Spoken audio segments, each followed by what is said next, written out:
Mais il est où, Charles? Ici, au pic du Midi, à plus de 2800 mètres d'altitude.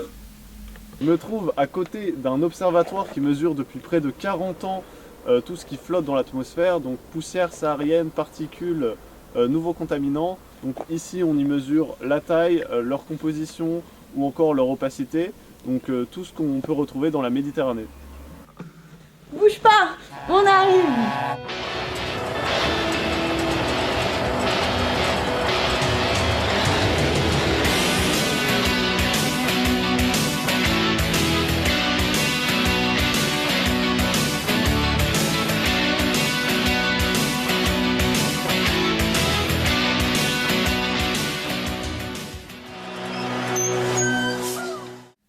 La Méditerranée est un bassin presque fermé, ce qui veut dire qu'elle met seulement 70 ans pour se renouveler, contre 60 000 ans pour l'Atlantique. De plus, elle reçoit 20% des apports atmosphériques mondiaux. Et avec le Sahara au sud et l'Europe industrielle au nord, on est en plein sur une autoroute de poussière et polluants.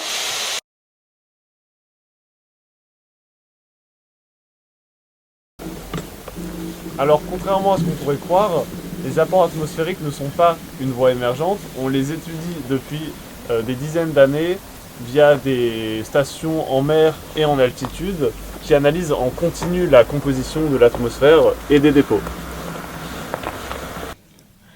Les apports naturels. Les poussières sahariennes, le sel marin, les cendres volcaniques.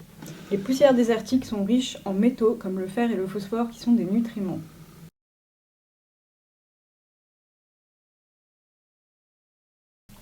Les apports anthropiques, les métaux lourds, les microplastiques, les pesticides, les résidus pharmaceutiques. Ces molécules viennent des voitures, de l'industrie, du trafic maritime. Certains sont émis sous forme de gaz et se transforment chimiquement et deviennent des particules. L'atmosphère transporte tout.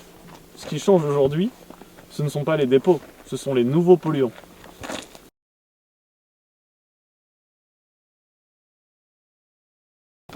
Et pour beaucoup d'entre eux, on ne connaît presque pas les effets écologiques. C'est alors que la problématique devient actuelle. Ah pardon, les particules ne restent pas telles quelles, elles changent. Oxydation, dissolution, agglomération.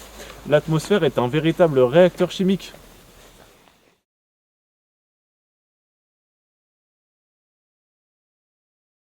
Et elle voyage. Une poussière du Sahara peut parcourir des milliers de kilomètres. Et aujourd'hui, on peut suivre leur trajectoire grâce à des satellites et des radars. Une poussière qui part du Sahara n'a plus tout à fait la même composition lorsqu'elle atteint la mer.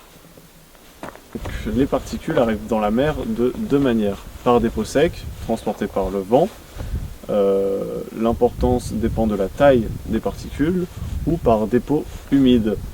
Donc ça va passer par la pluie qui lessive l'atmosphère.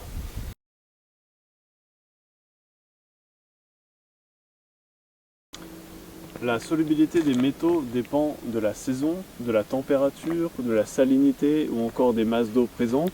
En été, une poussière peut libérer beaucoup plus de fer car l'eau est plus chaude. En hiver, ces apports fertilisent.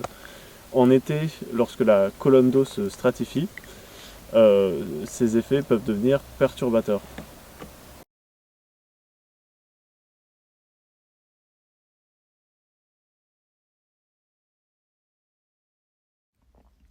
Une fois dans l'eau, ces apports modifient la chimie. Le fer et le phosphore stimulent le phytoplancton. La Méditerranée est oligotrophe, très pauvre en nutriments en été. Les poussières sahariennes donnent des mini-coups de fouet au phytoplancton.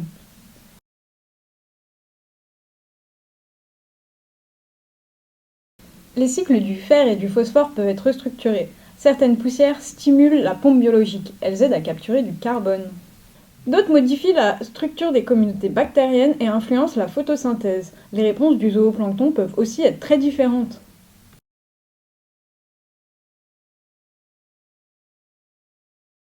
Les hivers sont plus doux, moins de mélange vertical et donc moins de nutriments qui remontent. Les étés plus chauds et plus longs isolent totalement la surface. Tout ce qui tombe reste en surface. Les étés plus longs, c'est une oligotrophie prolongée. Les communautés biologiques sont modifiées. La fixation du carbone diminue.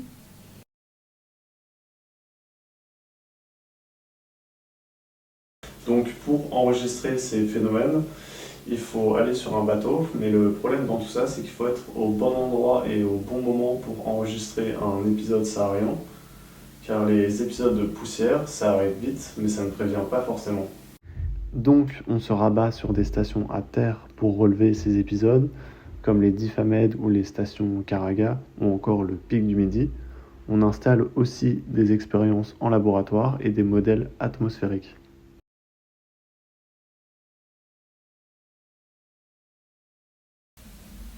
Les séries longues sont essentielles. Elles montrent les tendances, variations saisonnières, pics d'événements, mais certains contaminants sont encore très mal connus. Même des éléments classiques comme le cuivre et le fer restent encore très peu documentés.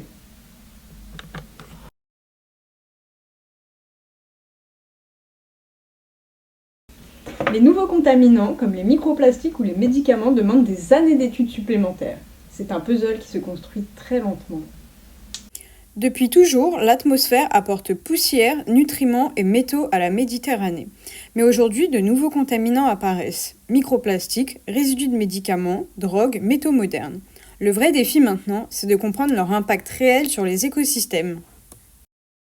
Ces particules arrivent soit avec la pluie, soit simplement transportées par le vent. Or, le climat change. Les vents, les pluies, la température de l'eau, tout évolue. La question aujourd'hui, c'est de savoir précisément ce qui entre dans la mer et comment ça se dissout. Les dépôts atmosphériques peuvent stimuler ou freiner le phytoplancton, le zooplancton ou les bactéries. Mais avec l'arrivée de nouveaux polluants, certaines espèces sensibles risquent d'être perturbées. Il faut identifier qui s'adapte, qui souffre et comment ça modifie toute la chaîne alimentaire. La poussière saharienne peut fertiliser la mer, et le phytoplancton joue un rôle clé pour capter du carbone. Mais la Méditerranée se transforme. Elle est aujourd'hui plus chaude, plus stratifiée et donc moins productive. Donc le grand enjeu, c'est de prévoir comment ces écosystèmes vont évoluer dans un environnement de plus en plus sous pression. L'atmosphère fertilise, perturbe et transforme la Méditerranée. Et plus le climat change, plus son rôle devient essentiel. Et pour le futur, des observations longues, des satellites et des approches interdisciplinaires. Mais il faut encore comprendre l'impact des nouveaux polluants. Et ça, c'est une autre enquête. Et pour comprendre ce qui se passe dans la mer, il faut lever les yeux vers le ciel.